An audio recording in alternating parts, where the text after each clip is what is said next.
તો હોળીના તહેવારને ફક્ત ગણતરીના દિવસો જ બાકી છે। હોળિકા દહન માટે લોકો લાકડાનો મહત્તમ વપરાશ કરતા હોય છે, પરંતુ પર્યાવરણના જતન માટે લોકોમાં હવે જાગૃતતા વધી હોવાથી વૈદિક હોળીનું પ્રમાણ પણ વધ્યું છે।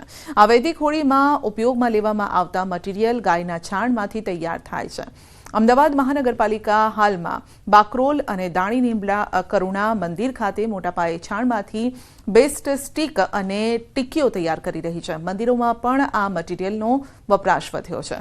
કોર્પોરેશન સંચાલિત બંને કરુણા મંદિરમાં 1500 કરતાં વધુ ઢોર છે અને જેમના દ્વારા દૈનિક ઉત્પન્ન થતા છાણનો ઉપયોગ ઇકો ફ્રેન્ડલી મટીરીયલ બનાવવા થાય છે।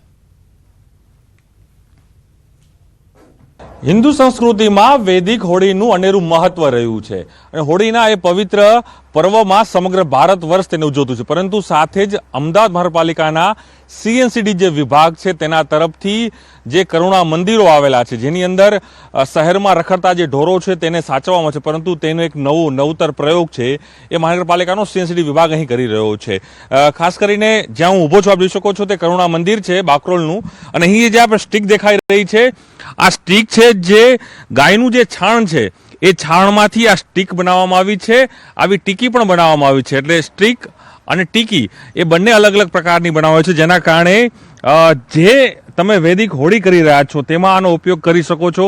મહાનગરપાલિકાના જે નંબરો છે તેના માધ્યમથી તમે આ પ્રકારની જે સ્ટીક છે, આ પ્રકારની ટીકીઓ છે તે મંગાવી શકો છો અને આપણી જે સાંસ્કૃતિક જે ધરોહર હતી વૈદિક હોળીની તે પરંપરાને તમે મનાવી શકો છો।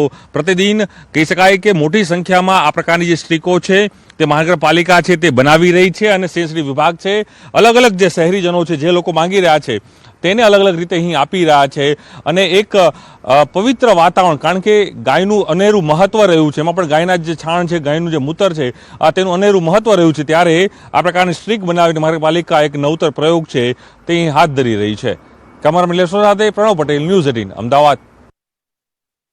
તો હાલ એએમસી દ્વારા વિવિધ ધાર્મિક સંસ્થાઓને આ મટીરીયલ પૂરું પાડવામાં આવી રહ્યું છે। ઉપરાંત જે સોસાયટીઓએ એએમસીનો સંપર્ક કર્યો છે તેવી સોસાયટીને પણ આ મટીરીયલ આપવામાં આવે છે, જેનો ઉપયોગ હોળિકા દહન માટે કરાશે। તો હાલમાં એએમસી દ્વારા કોમર્શિયલ વેચાણ શરૂ નથી કરાયું, પરંતુ ટોકન ચાર્જ લેવામાં આવે છે, જે પશુના નિભાવ ખર્ચ પેટે લેવાઈ રહ્યો છે।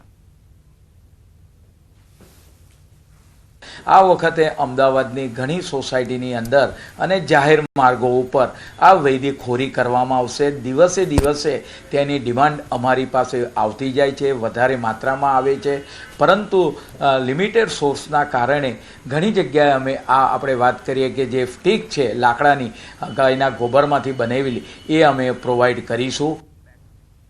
સોમનાથ મંદિર ટ્રસ્ટ દ્વારા ભક્તોને બેલીપત્ર પૂજાની પ્રસાદ સામગ્રી પહોંચાડવાનું શરૂ કરાયું છે। મહાશિવરાત્રિએ થયેલી બિલ્વપત્ર પૂજાના કૃપા પ્રસાદ માટે નોંધણી કરાવનાર 3,56,000 ભક્તોને આ પ્રસાદ સામગ્રી પહોંચાડાશે, જેમાં સન્માનપત્ર, રુદ્રાક્ષ, ભસ્મ અને બેલીપત્ર સામેલ છે। તો 100 જેટલા સ્થાનિક યુવક યુવતીઓ આ પ્રસાદ સામગ્રીના પેકિંગના કામમાં જોતરાયા છે। દેશ અને વિદેશમાંથી નોંધણી કરાવનારા ભક્તોના સરનામે પોસ્ટ વિભાગ દ્વારા આ સામગ્રી પહોંચતી કરાઈ રહી છે। સોમવારે 70,000 જેટલા કવરનો જથ્થો રવાના કરી પ્રસાદ વિતરણની શરૂઆત કરાઈ। પ્રત્યેક ભક્તે મહાશિવરાત્રિની સોમનાથ મહાદેવની પૂજાનો લાભ પ્રાપ્ત થાય તે માટે સોમનાથ ટ્રસ્ટ દ્વારા માત્ર 25 રૂપિયા બિલ્વ પૂજા સેવા લોન્ચ કરવામાં આવી હતી અને આ पूजा माटे 3.56 लाख जेटला भक्तों नोंधणी करावी हती। देश और विदेश से लोगों की पूजा भगवान के शिव के ऊपर अर्पण हुई है और विधिवत उसका विधान हुआ है, और उसके बाद भगवान शिव का आशीर्वाद सभी को मिले, ये हेतु से हम ये प्रवृत्ति कर रहे हैं। महाशिवरात्रि को जिन भक्तों ने, देश विदेश के भक्तों ने बिली पूजा, जो हम बिल्व पूजा बोलते हैं, वो जिन्होंने लिखवाई थी और ट्रस्ट द्वारा पूरे विधि विधान से वो पूजा संपन्न हुई थी, उस प्रसाद का जो बिली है, बिली पत्र है, वो एक रुद्राक्ष भस्म आज रोज ट्रस्ट के द्वारा सभी भक्तों को भेजा जा रहा है, और इस बार रिकॉर्ड 3.5 लाख से ऊपर और विशेष विदेश से भी भक्तों ने ये